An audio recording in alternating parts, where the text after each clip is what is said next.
Hello and welcome to Ink Piece Episode 6, Ink versus Piece. In this video, I'm drawing 6 of my favourite classic monsters. First up is a Minotaur. I've always liked ancient Greek mythology and have a soft spot for human-beast hybrids. Several years ago, I bought a bunch of old Dragonlance paperbacks in various charity shops. I read through the Chronicles trilogy by Margaret Weiss and Tracy Hickman, but aside from a few scenes, found them to be mostly bland. A couple of days ago, I decided to try one of the 2 other Dragonlance books I got, The Legend of Homer by Richard A. Knack. I remembered buying it because right next to it on the shelf was its sequel, Kaz the Minotaur. The prospect of a fantasy book with a Minotaur protagonist appealed to me enormously, so I had to get both. I think I never got round to reading them because after getting through Dragons of Season Noun 1, 2 and 3 and feeling underwhelmed, I must have assumed these books would be similar. I'm several chapters deep into The Legend of Homer and I have to say it's not that bad. It's fairly bog standard high fantasy, but it's well paced and doesn't seem to take itself too seriously like a lot of high fantasy books do. It doesn't immediately hit you with several paragraphs of exposition and Tolkien-style fantasy names. Instead, it gets right into the action and explains things quickly when appropriate. I hope I like it all the way to the end so that I'll finally get round to reading what Kaz gets up to in his own book.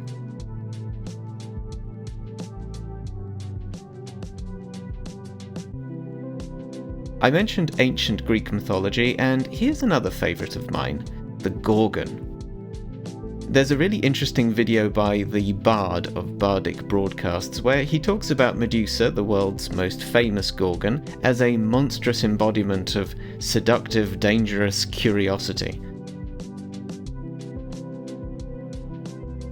While I do see that, I've always found Medusa to be a fairly tragic, sympathetic character. I remember there being a lot of conflicting imagery even within the ancient body of myth, where Medusa is sometimes a terrifying monster, sometimes an innocent victim of a petty god's curse, and sometimes both.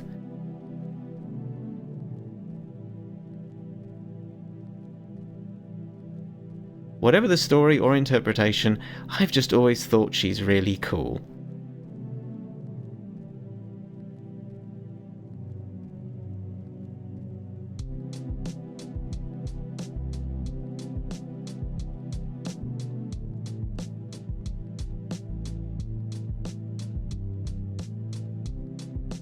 In this drawing, I've included the bow and rattlesnake tail, inspired by the stop-motion version seen in Clash of the Titans, animated by the great Ray Harryhausen.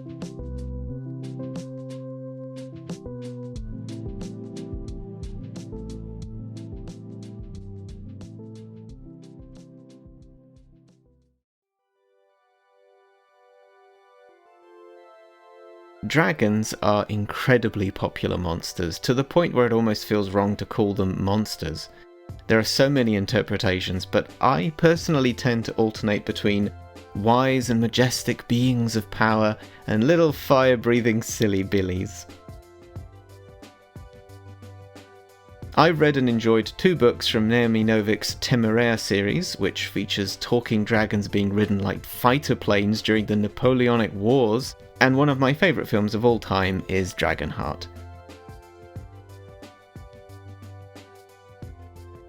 That said, I also deeply love the weird, self-combusting little dragons from Terry Pratchett's Discworld, and the various outlandish designs seen in the How to Train Your Dragon films.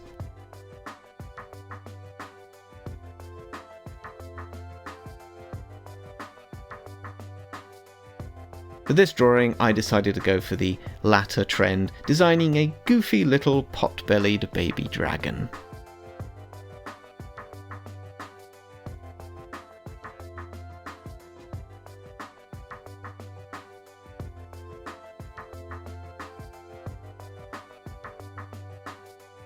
If I'm ever presented with a fantasy RPG, be it tabletop or video game, I will always want to know if I can play as a skeleton.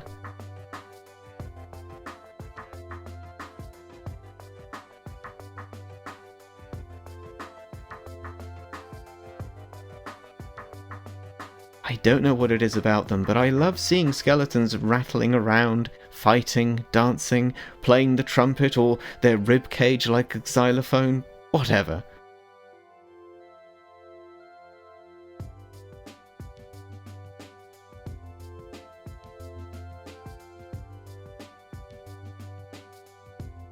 I'm always a little disappointed if the only skeletons in a piece of media are little more than props for the protagonist to practice their combat skills on.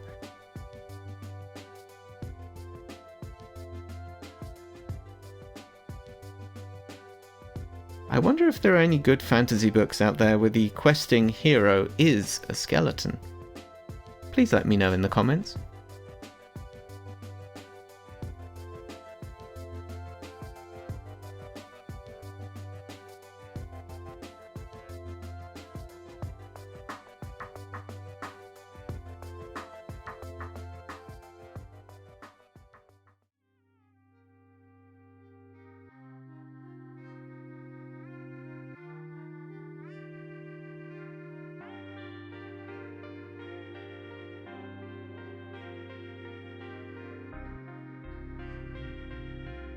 Originally, I was going to draw a goblin. I cannot express how much I love goblins. But seeing as I've been drawing a lot of goblins lately, here's something similar but still different.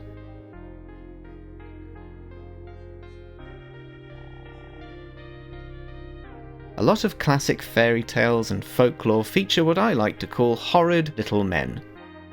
They're usually scampering around, tricking princesses, stealing babies, and challenging knights to riddles. They're kind of like goblins, but usually with a hint of fae. They have an added aura of mystery and hidden power to them, which I think makes them very interesting. They'll have a veneer of normalcy, which is just thin enough to let you see the monstrosity lying just below the surface, if you're paying attention, of course. Out of all the monsters I've drawn for this video, these mischievous little bastards are the only ones that can actually scare me.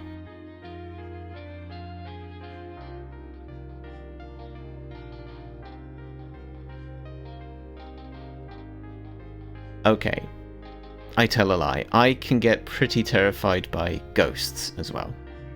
Like dragons, there are so many interpretations of ghosts from all over the world.